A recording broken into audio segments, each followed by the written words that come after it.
Hello, nature lovers. Bob Ellis here with another episode of Notes from the Field. And today we're in the Granite Mountain Wilderness, which is in the Prescott National Forest, which is in the heart of the Mogollon Highlands ecoregion. And what brings us here today is some requests from viewers. And this happens to me all the time. People always ask me, well, Bob, what are the top 10 plant families in the Mogollon Highlands? You know, I'm getting so tired of people asking me that question. I thought, well, let's just do a video on this. Do you think that's true? No. As a matter of fact, no one has ever asked me, what are the top 10 plant families in the Mogollon Highlands ecoregion? But you're going to get it anyway. Before we get to the top 10 plant family countdown, I wanted to take a little bit of a moment to talk about what I mean by family. And whenever I'm talking family, I'm talking taxonomy. And whenever you're talking taxonomy, what you're really talking about is evolution through natural selection, because the organization of taxonomy is all built around evolution. So kind of understanding taxonomy gives you a little bit of an insight into evolution. And so most of you probably don't remember that organizing scheme for taxonomy for living organisms. We start with this big organization where there's 3 domains of life. And then from those 3 domains of life, we go to kingdom. So for example, plants are in the plant kingdom. And then we work our way down. The next organization is phylum, so getting a little bit smaller, a little bit more specific. And then we go to class. A little bit smaller is the order. Then we go to family. And then from family, we go to genus, and then species. And species is the highest level of specificity. So think of it this way. At the family level, the Bob Ellis family has several members in it. And we all have similar characteristics.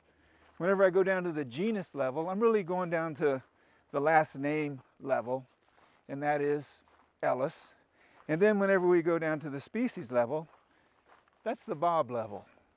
And so taxonomists, especially plant taxonomists, like to think about plants at the family level because they have all of these shared characteristics that separate them from other families. And it's a good way to start understanding the landscape that you're in, is trying to start organizing plants and their taxonomy around that level of the family level. Coming in at number 10 on the 10 most important plant families in the Mogollon Highlands is the rose family, Rosaceae, with about 79 species represented in the Mogollon Highlands. And I imagine some of you viewers are thinking, well, Bob, when we're talking about importance, what are we really talking about? Are we talking about economically important, culturally important? Well, it's this really complex rubric that I've actually, it's just what I think and my experience in the landscape. And the reason that I picked the rose family, which is kind of maybe not the best choice, I don't know, y'all can challenge me with this, but it's because of this particular plant. This is mountain mahogany, scientific name Cercocarpus montanus. And this plant is one of those species that fixes atmospheric nitrogen. And y'all know what that means. That just means that it's able to capture atmospheric nitrogen because it has a partner, a mutualistic partner, actinorhizal bacteria, that allows it to do what almost none of these other plants in the uplands can do, and that is capture atmospheric nitrogen. And we know that nitrogen is one of those essential nutrients. There's another genera in this family. Persia is the name of that genera. You might know it as cliff rose. That's also a fixer. And this plant is ubiquitous across the chaparral. It's a dominant species in the chaparral. But the powerful thing about this plant, and the reason that I included it and cliff rose in the 10 most important plant families is because it is not only widespread in the chaparral, but it's a species that kind of interdigitates or interdigits with other biotic communities. So we'll see this plant in a number of other biotic communities like the Petromontane conifer forest, which is the ponderosa pine forest, as well as in some grasslands. So we got to give it up to Rosaceae, the rose family. Coming in at number 10. All right, number 9, Asparagaceae. Yeah, you heard me right, the asparagus family. And that might be surprising to some of you because you're probably thinking, wow, in the Mogollon Highlands there's asparagus? Well, it's a pretty good sized family, and this plant, commonly called bear grass, scientific name Nolina microcarpa, is in the asparagus family. But also yuccas are in that family, and agaves. And there are other species as well that are in this family. There's 47 different species in Arizona that are in Asparagaceae, that family. And the reason that I put them in the top 10 list is because ecologically they're very important. They are very important nectar sources for a number of pollinators, and they occupy a surprisingly large amount of landscape. And then finally, they provide some vertical stratification or environmental heterogeneity. In other words, some structure to biotic communities that in some cases don't have a lot of structure. So I think asparagus should be in the top 10. Asparagaceae lands at number 9. Holding down the 8th spot, you got it, Cactaceae, the cactus family. Roughly 107 species in Arizona. However, many of those fall outside of the Mogollon Highlands. Maybe they're in the Sonoran Desert, Chihuahuan Desert, Mojave Desert. But nonetheless, this is an important species in the Mogollon Highlands, and we see it represented quite typically by this genus, Opuntia. And there are several different species in that genus, as well as chollas, Cylindro Opuntia. So 8th spot, Cactaceae. All right, number 7, the willow family, Salicaceae. And there's 30 species in the willow family in Arizona, including cottonwoods and aspens. Now these trees are all tied to waterways. When it comes to that biotic community, the riparian deciduous forest, this is the family.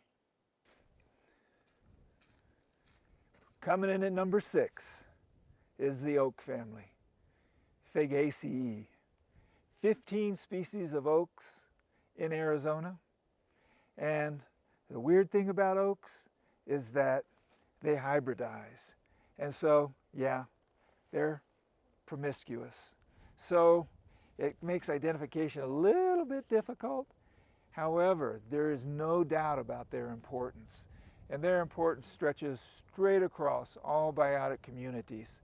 And in the Petromontane or the Rocky Mountain conifer forest, the ponderosa pine forest, they are a dominant understory species that if you took away the ponderosa pine forest, in many cases, you'd have an oak forest.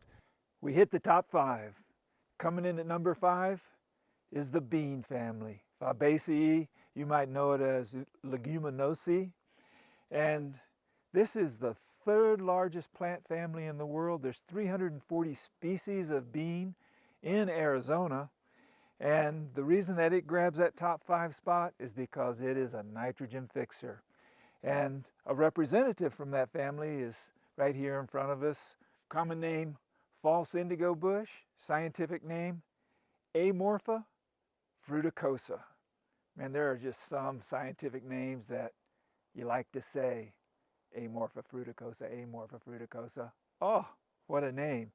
And these are fixers, nitrogen fixers. They are hooked up with bacteria in the genus Rhizobium.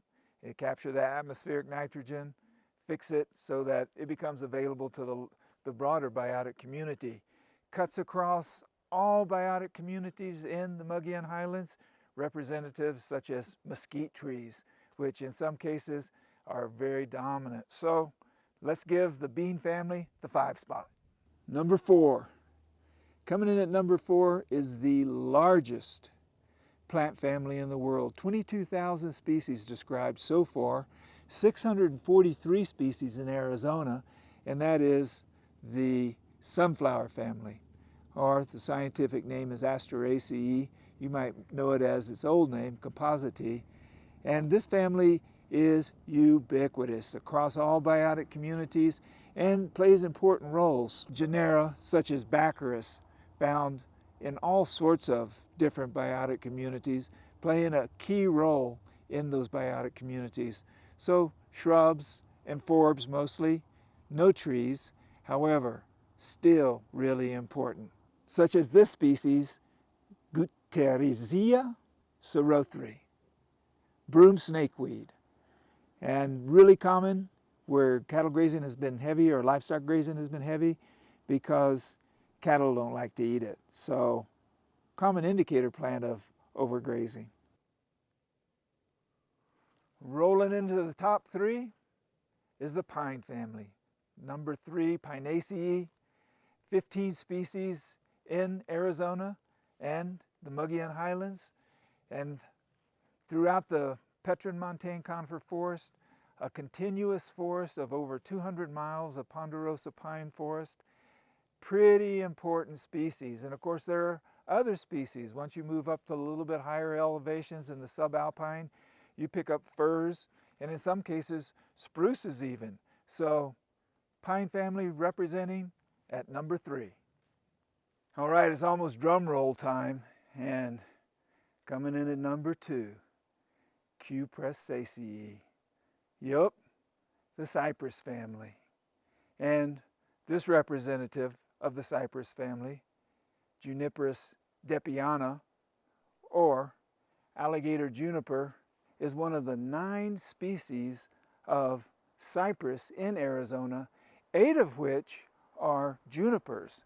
So the Mogollon Highlands ecoregion is the juniper center of the universe. And the reason this one rises to number 2, this family rises to number 2, is because they are so widespread across so many biotic communities and have such an important ecological influence that it would be ridiculous to put them any lower. Now, one thing you might want to know whenever you think of cypress family, I want you to think of redwoods because they're in the same family. And some of these old junipers, if you see a really big old alligator juniper, you go, yeah, I get that. It has a lot of the characteristics of a redwood tree. Number 2. What's that I hear? Well, that's the drum roll. The drum roll for the number 1 plant family in Arizona, and you have it right here, Poaceae, the grasses.